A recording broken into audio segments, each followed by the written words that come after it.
రామవరప్పాడు నుంచి వరద పరిస్థితి మా ప్రతినిధి శ్రీనివాస్ ప్రత్యక్ష ప్రసారం ద్వారా అందిస్తారు. బుడమేరుకి వరద ఉధృతి తగ్గినా అలాగే ప్రభుత్వం గండ్లు పూడ్చినా సరే కృష్ణా జిల్లాలోని లోతట్టు ప్రాంతాలన్నీ కూడా జలమయంలో ఉన్నాయి. ప్రస్తుతం మనం రామవరప్పాడు దగ్గర ఉన్నాము. రామవరప్పాడు దగ్గర ఇక్కడి నుంచి కూడా కృష్ణా జిల్లా అనేది ప్రారంభమవుతుంది. ఇక్కడ గన్నవరం నియోజకవర్గం అలాగే గుడివాడ ఈ ప్రాంతాల్లో ఈ బుడమేరు పొంగడంతో లోతట్టు ప్రాంతాలన్నీ కూడా జలమయమయ్యాయి. రాష్ట్ర ప్రభుత్వం ఈ బుడమేరుకు పడిన 3 గంటలను పూడ్చింది. అయితే వరద తగ్గుతుంది అని అందరూ భావించారు. అయితే విజయవాడలో మధ్యాహ్నం నుంచి ఎడతెరిపి లేకుండా కురుస్తున్న వర్షాల వల్ల మళ్లీ వరద పెరగడంతో ప్రజలు తీవ్ర ఇక్కట్లు ఎదుర్కొంటున్న పరిస్థితి కనిపిస్తోంది. పొలాలు అలాగే ఇళ్లలోకి నీరు చేరడంతో స్థానికులు తీవ్ర ఇబ్బందులు పడుతున్నారు.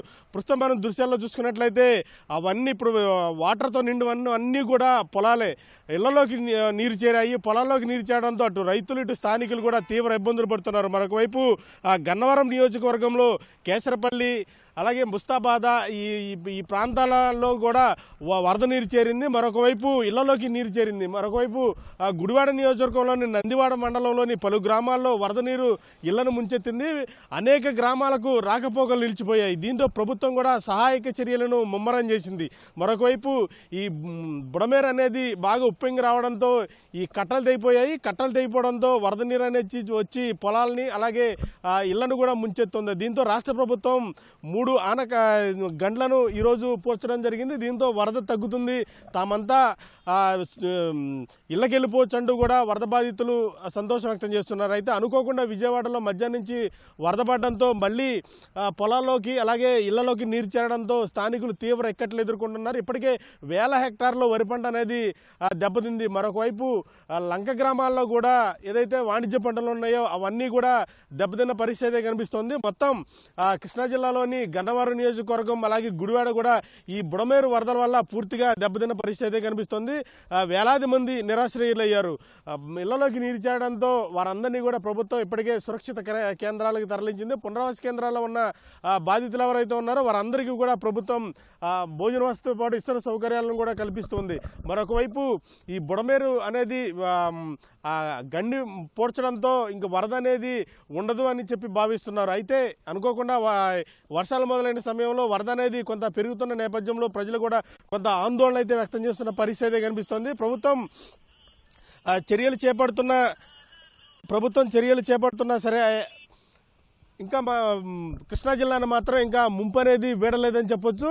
దాదాపు మనం దృశ్యాల్లో చూస్తున్నదంతా కూడా ఈ బుడమేరు వల్ల వచ్చిన వరద నీరే. ఈ పక్క నుంచి కూడా విజయవాడ నగరం మొత్తం దాదాపు సింగనగర్, పాయికాపురం, కండ్రిక, కబేళ ఈ ప్రాంతాలన్నింటిలో కూడా ఇప్పటికీ కూడా వరద నీరు అనేది అలాగే కంటిన్యూ అవుతూ ఉంది.